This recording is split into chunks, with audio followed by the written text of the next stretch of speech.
Thank you very much. I almost fell asleep a little bit over there. I was supposed to start at 7:30. I'm still in jet lag, so I hope I won't sleep during my presentation. Anyway, thank you very much. Actually, I really feel at home. People really don't know, but it's already many years I'm coming here to this area, specifically doing my sabbaticals at Stanford. So I'm always glad to be here, and I hope I'll connect again with many friends that I had many years ago, and have new friends actually.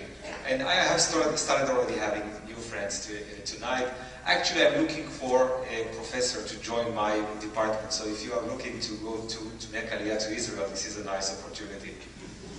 Anyway, what I would like to discuss in the time I was given here, let me just put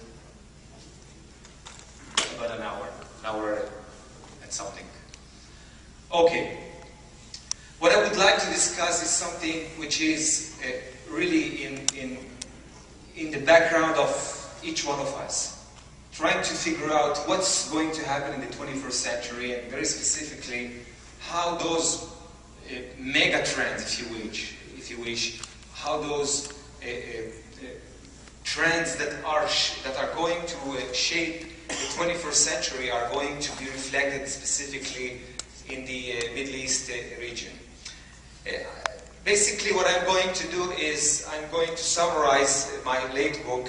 I was able to schlep with me only four copies, so if somebody wants to have them at the end, that'll be nice. And in the last few years, I was very much interested to understand if there is a way at this point of time to understand, to foresee the major conflicts of the 21st century. Now, by saying the major conflicts, I very much would like to explain what I mean. People always go with that feeling that, well, in the future it will be nice, it will be okay, it will be, peace all over the world. If we go and learn something from history, it is very clear that humankind is in a constant journey in history, but that constant journey is always with very difficult conflicts that are accompanying each one of us. So there will be conflict in the 21st century. This is almost certain to say at this point in time. The problem is there is a way at this point of time to somehow understand the major things that are going to shape the 21st century, and I was very much interested to understand how those conflicts are going to be reflected in Israel specifically.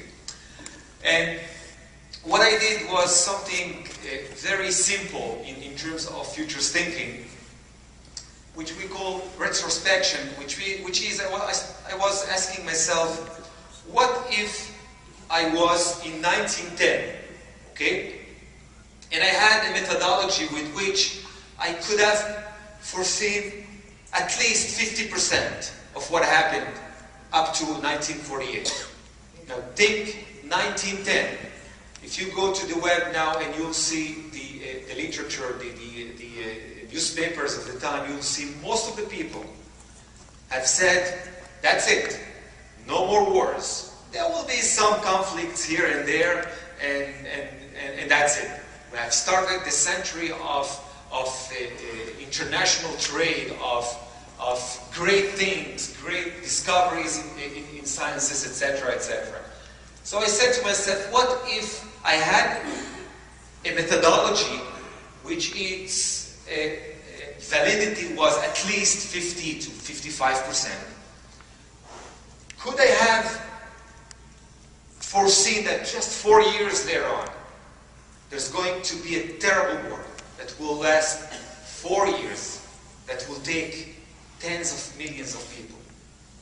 Could I have foreseen that just 10 years later,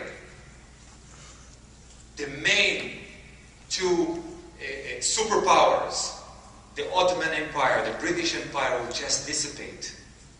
Could have I foreseen 20 years later another terrible war, etc., etc., etc. So I said to myself, if I'll find such a methodology, I'll take that methodology and in 2010 try to just work systematically with that methodology to try to understand what might happen in at least the first half of the 21st century.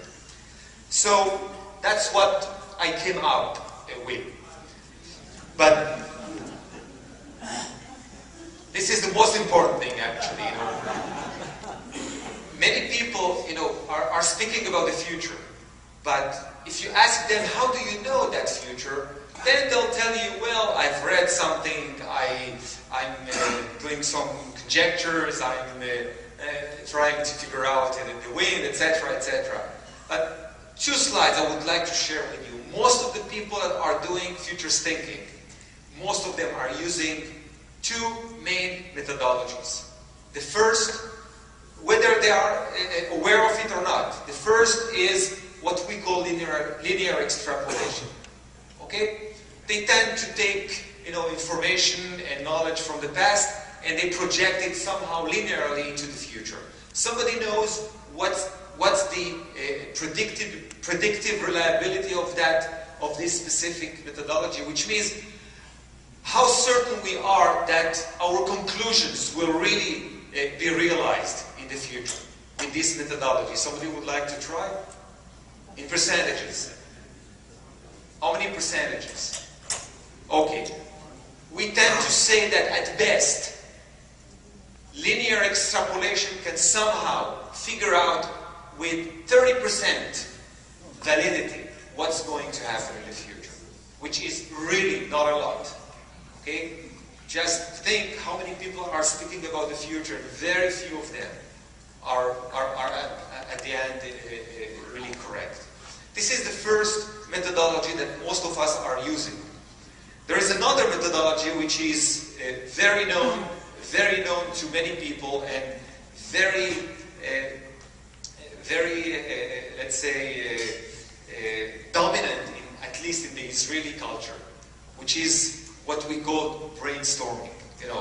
The idea there is that if you take some experts and you ask them to come up with some projections, with some understanding of the trends, then if experts are coming with that understanding, therefore probably they'll be right.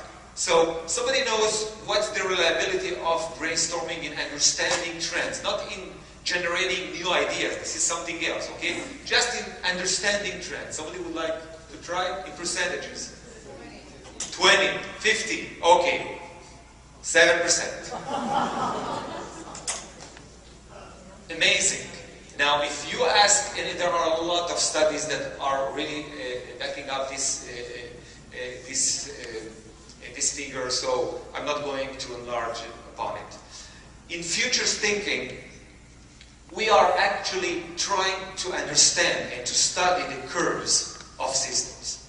Systems are not developing in a linear way. There's almost no system in nature that is developing and progressing in a linear way. Everything is having different kinds of curves. And so what we're trying to do is to study the curves of how systems are developing and giving those curves a figure which describes its reliability, which means how sure we are that the curve we have discovered is really how that system is developing. This is actually what we call the predictive reliability figures. Okay? And we have a lot of curves nowadays that are describing a lot of systems, from how computers are developing to how social phenomena are developing. I'm just giving you here a very nice paper that was published some 10 years ago and more, and there are a lot of samples of a lot of cycles. Basically, if you wish, there is a very known curve that was developed during the 70s by a person named Sigmund with which we are nowadays trying to figure out the future of many, many technologies. And what he found that during the 70s was that technologies are having a life cycle.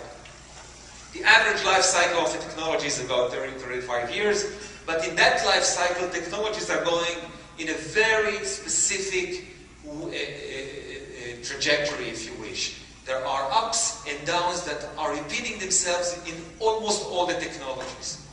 And the validity of that curve is about 70%, which means about 70% of the predictions that were done with this specific curve were actually at the end being realized. And probably you are aware of this slide. Actually, Gartner is using the S-curve in order to figure out where are specific technologies at this very specific time. And with those kind of studies, we are helping decision makers to do either research and development or to invest, or etc., etc. If you wish, I have in my list